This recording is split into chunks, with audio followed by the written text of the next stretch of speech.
The Israel-Iran ceasefire reminds me a lot of the Israel-Hamas ceasefire of a few months ago. Remember that one? That one was also orchestrated just before Trump came to power as a way of pleasing Donald Trump. It was a gesture on the part of Netanyahu and the right-wing Israeli government to make Donald feel like he was listened to make Donald feel like he was the grand negotiator in the region. Now, what happened with the Israel-Hamas ceasefire in Gaza?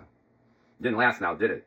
The second it expired in its first phase, with a few hostages released, Palestinian prisoners released, right on, boom, Israel came in with even more brutal attacks, and they cut off all of Gaza, all aid, all food shipments, all medicine for 2 months. The situation in Gaza became even worse after this ceasefire. Why? Because Israel had no intent for peace in Gaza, because they had overwhelming superiority, and they don't want Hamas to reconstitute and provide a security issue for Israel again, even though, of course, they're reconstituting, and with vengeance gusto because of that brutality, starving out the Palestinian population. Now, fast forward to the Israel-Iran ceasefire, which has been orchestrated for the exact same reason. Netanyahu and his right-wing government are saying, thank you, Donald. We appreciate you flying the B-2s for 37 hours, unloading 14 mops to blow the shit out of 3 Iranian nuke installations. Tomahawk missiles, boom, boom, boom. Thanks, Don. We appreciate it. And we know you want to be the negotiator. And you've asked us to chill out. And the Iranians, who are weaker than they ever have been, 85% of their missile launchers taken out, the Israelis dominating all Iranian airspace, the Iranians are like, yeah, we'll go for this ceasefire because we're up against the wall and we need to reconstitute our military, our forces. Israel took out our senior military leadership. The Ayatollah is creeping around in a bunker. What's Iran going to do except at this point agree to a ceasefire? But Israel, here's the point of my rant. Israel will not, I repeat, you could hold me to this. I'm recording this the early morning of June 24th in California, PST. Israel will not stick to a ceasefire with Iran. Why? Because Israel dominates the skies of Iran. Israel's already taken out so much of Iran's military capability, and Israel is on top in a way that is absolutely historic, unprecedented, and likely to never happen again. Hamas is neutralized, Hezbollah is neutralized, the Houthis are chilling out, they're getting bombed by Israel and us. They wave the white flag to a certain extent. Israel has never had this opportunity, and they're not going to stop.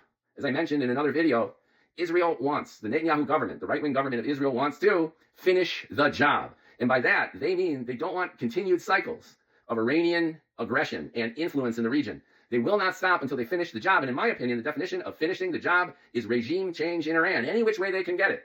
Trump wants peace. He wants to win the Nobel Peace Prize. He wants to be that guy. Power through strength. Peace through strength, right? Israelis don't want that. Israelis do not want peace. Israel does not want a ceasefire. Israel wants to continue kicking Iran's ass until the theological government of Iran is no more. Since 1979, the Ayatollahs have been ruling Iran, and they've declared death to Israel, and they've been supporting proxies in the area. And here's the other thing is, most of the Arabs don't like the Iranian government either. Who's coming to their defense? The Shia-Sunni divide has been going on for millennia. The Shia states, namely Iran and Syria, have both gotten their ass kicked. And we, the U.S., has sided with the Sunni side of the street, the Saudis, the UAE, Bahrain. They are our friends. Israel has made treaties with them, the Abrahamic Accords. Trump decided in his first term that instead of trying to keep everyone happy in the Middle East and pissing everyone off, he would openly side with Israel and with Saudi Arabia and the Sunni governments. Throw the Palestinians under the bus and go against Iran, the big Shia leader. And look what happened to Syria. The Assad government, the Shia-led government of Syria, has also collapsed. So you see what I'm getting at? No ceasefire. No ceasefire and no peace in the Middle East until the Iranian government, the Iranian ideological extremist government, is overthrown, and Netanyahu and his right-wing government will not stop until the job is done, until they finish the job. And they're going to continue to need the U.S., and they not only dominate the skies, are not only militarily more powerful than they ever have been before, but despite Trump's rhetoric around peace, he keeps flipping and flopping and changing his mind. They've never had this kind of support from an American president. And if Trump can go and do what never was done before, namely bomb the shit out of Iran's nuclear sites, what's to preclude Trump from just going hog wild if he's provoked? So, in a nutshell, my longest rant ever, this ceasefire will not last. Israel will jump back into the mix, and they will try to pull us in to the mix. The ceasefire will be short-lived, and I hate to say it, but expect more action from the U.S., more instability, and now oil prices are chilling. They're even dropping a little bit. But when the shit really hits the fan, they're going to go through the roof, folks. So, I don't know. I'm just a bald guy here in my highly glamorous kitchen. But I see this as an interregnum, as they say. It's like, catch your breath in between the first phase of this, which was the Israeli bombing culminated by the American attacks on the nuke sites. Everyone's breathing, okay, we avoided the big one. I don't see it. I can't imagine the Israeli government, as they are right now, not going apeshit against Iran with even more further, getting us into it again and in a bigger way, just like what happened in Gaza. Ceasefire didn't lead to peace. Ceasefire led to an even bigger shit show.